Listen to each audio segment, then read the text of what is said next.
11월 15일 금요일 아침 묵상 디모데후서 2장 14절에서 26절 자신을 드리라 자신을 지키라 라는 제목을 가지고 말씀을 살펴보도록 하겠습니다. 이제 본문 큐티 제목이 매일 성경 제목이 자신을 드리라 자신을 지키리라 이렇게 되어 있어서 그렇지 사실은 사도 바울이 디모데에게 신앙이라는 것이 입술과 어떤 무언가 이렇게 교리적인 것으로 좀 지식적인 것으로 증명되기보다는 하나님께서 열매 맺게 하시고 증명하시는 것들을 좀 바라봐라 이런 얘기를 하고 있는 것 같아요. 아마 디모데가 섬기는 그 교회 가운데 굉장히 그 잘못된 사상들이 좀 들어와서 이 변론하고 이런 것들을 굉장히 좋아했던 것 같아요. 원래 그 헬라 문화가 좀 그래요. 들어와서 사변적인 것들 되게 좋아해요. 그러니까 뭔가 논쟁하고 토론하고 그런 것들 좋아해요. 지금 한국 교회 이거 그대로 적용하면 안 되죠. 한국 정서는 사변적이지 않아요. 사변적이지 않습니다. 그러니까 우리로 지금 얘기하면 아마 사도 바울이 이렇게 썼을 것 같아요. 교회 내에서 하나님의 말씀과 부활 신앙과 하나님의 살아계심을 붙들지 않고 자꾸 운영의 논리 또는 사람의 논리, 진영의 논리, 네 편이니 내 편이니 이런 것들 그런 것들로 교회를 운영하거나 거기에 에너지를 쏟지 말고 교회를 하나님의 말씀과 내세 신앙 가운데 분명히 세워가라 이 얘기예요. 그러니까 사도 바울이 지금 뭐라고 하냐면 부활 신앙에 대해서 흔드는 것들이 있다는 거잖아요. 이거는 망고의 진리인 줄 믿습니다. 우리 끊임없이 부활 신앙이 뭐예요? 예수 그리스도가 십자가에서 승리함으로 말미암아 우리에게 내세가 있고 하나님과 우리 사이가 완전히 연합된 거 아니에요. 이것을 날마다 교회와 성도의 모든 기준의 근거로 삼으라는 거예요. 이 땅에서 우리의 삶이 다 하나님께서 함께 하시고 은혜 가운데 인도하시는 줄 믿습니다. 그것을 놓치지 말라는 거예요. 그것을 이 땅에서 모든 것을 증명하려고 하지 말고 정말 내세 신앙을 가지고 하나님 바라보고 교회가 그 안에 든든히 서가야 되는 줄 믿습니다. 그러니까 자꾸 운영의 논리 돈을 얼마를 썼느니 어디다 뭐를 해야 된다느니 이런 것이 아니라 하나님이 기뻐하시는 것 하나님이 기뻐하시는 것 하나님이 기뻐하시는 것 누구 편에 따라서 그것을 옳고 안 옳고가 아니라 하나님이 기뻐하시는 것 자꾸 하나님이 운영하시고 하나님이 통치하시고 하나님이 함께 하시고 하나님이 만들어 가시고 하나님이 세워 가시고 제가 이번 주에 그 청년부 1년 계획서를 좀 받았어요. 꼼꼼하게 읽어보면서 제 안에 좀 잔잔한 감동이 좀 있었어요. 왜 감동이 있냐면 이 1년 계획서를 딱 보면 느껴지는 것들이 있어요. 담임 목사로서 정말 작년 거 그대로 갖다 했구나 또는 그냥 진짜 순서 그냥 교회 행사 치러내는 거에 다 집중하고 있구나.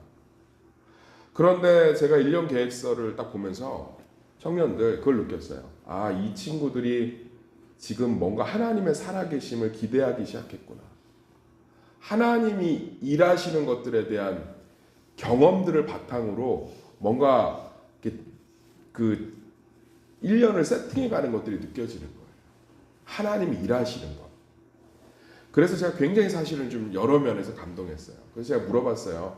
계획서 어떻게 잘 짰니? 그랬더니 어떻게 잘 짰니? 이랬더니 치열하게 짰다고 그래요. 치열하게. 사랑하는 성도님들 우리 하나님 살아계신 줄 믿습니다.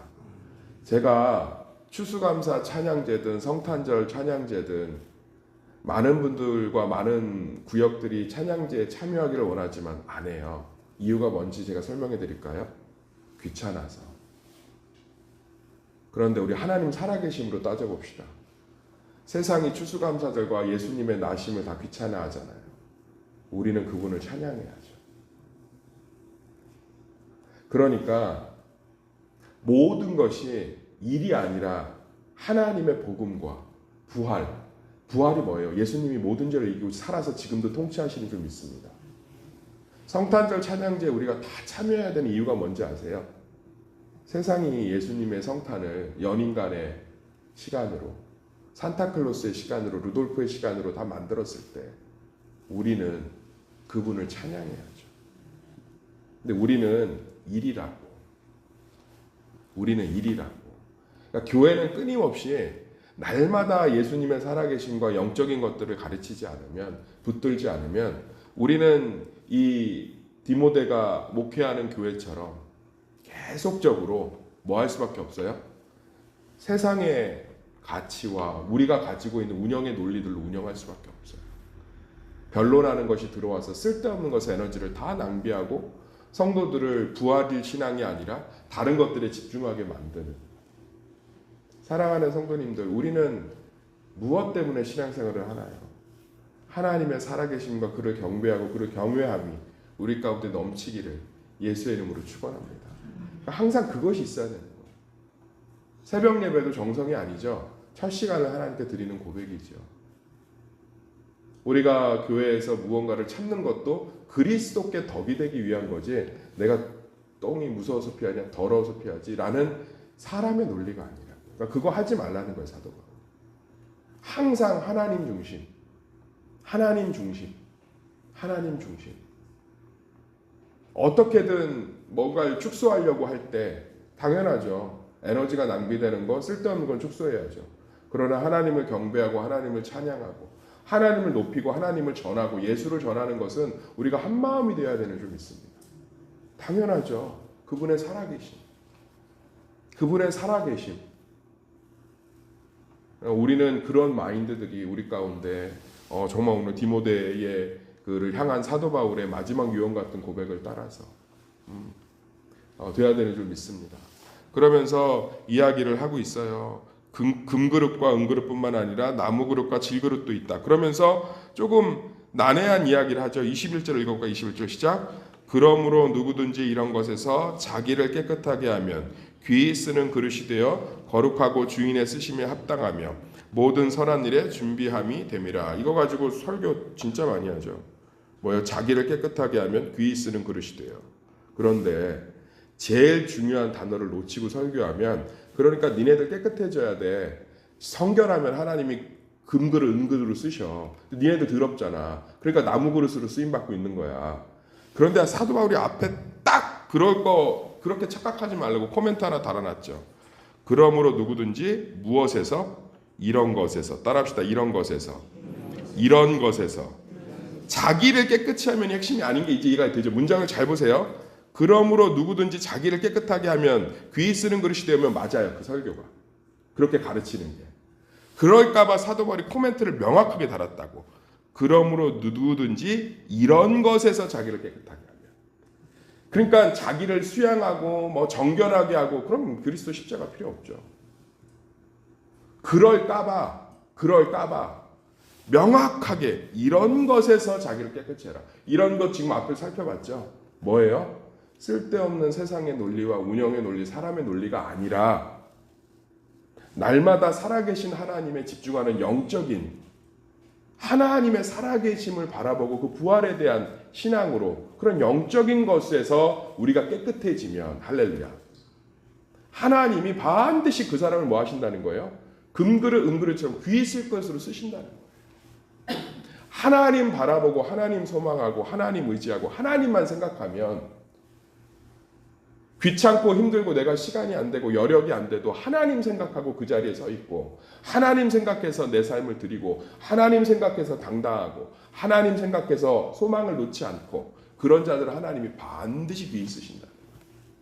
얼마나 소망이 있고 얼마나 예수님의 십자가가 드러납니까? 그런데 이런 것에서는 딱 빼놨어. 그러니까 이게 훨씬 자유롭죠. 그러므로 누구든지 자기를 깨끗하게 하면 귀히 쓰는 그릇이 되어 거룩하고 주인의 쓰심에 합당하며 모든 선한 일에 준비함이 됩니다. 여러분 보십시오. 자기를 깨끗하게 해야 됩니다. 그래야 금그릇 은그릇에서 저 하나님께 귀히 쓰는 그릇이 됩니다. 그런데 딱 달아놨죠. 이런 것에서 자기를 깨끗하게. 사랑하는 성도님들, 우리는 더 살아계신 하나님 중심이어야 되는 줄 믿습니다. 신앙생활하는 이유, 기도하는 이유, 헌신하는 이유, 돕는 이유, 식당을 섬기고 교회를 청소하는 이유도 순서가 돼서가 아니라 하나님의 믿는 가족들이 사용하는 곳이고 예배 드리기 위해서 우리가 한 끼를 대접하고 모든 부서도 마찬가지고 모든 삶도 마찬가지고 왜 우리가 연말에는 하나님 앞에 기도로 마무리하고 예배로 새해를 시작해야 됩니까? 한 해가 하나님 손에 달렸기 때문에. 왜 우리 삶이 녹록하지 않음에 있어서도 하나님의 뜻들을 이루어가는데 동참해야 됩니까? 하나님이 살아계시기 때문에. 사람의 제일 되는 목적은 하나님을 영화롭게 하기 위해 창조받았기 때문에 그런 자들의 삶을 하나님이 어떻게 하시겠다는 거예요? 내버려 두지 않겠다는 거예요. 금그릇 은그릇처럼 귀히 존귀하게 쓰시겠다는 거예요. 사랑하는 성도님들, 내 힘으로 2025년을 살아가지 맙시다. 2024년 내 힘으로 살아가서 맺은 열매를 우리 하나님 앞에 회개하고 다시금 하나님을 경배하고 하나님이 내 삶을 살아내시는 그 부활 신앙과 십자가의 소망으로, 능력으로, 복음의 능력으로 다시금 정결하게 되는 우리의 심령이 되기를 예수의 이름으로 축원합니다. 다시 한번 말씀드리겠습니다. 내 힘으로 사는 삶이 아니라 하나님이 살아내게끔 우리는 하나님을 경배하는 자리에 서 있읍시다. 하나님을 예배하는 자리에 서 있읍시다. 송구영신 예배가 정말 전 세계가 사모하는 한국의 아주 좋은 예배예요. 송구영신 예배가 좋은 게 뭐겠어요?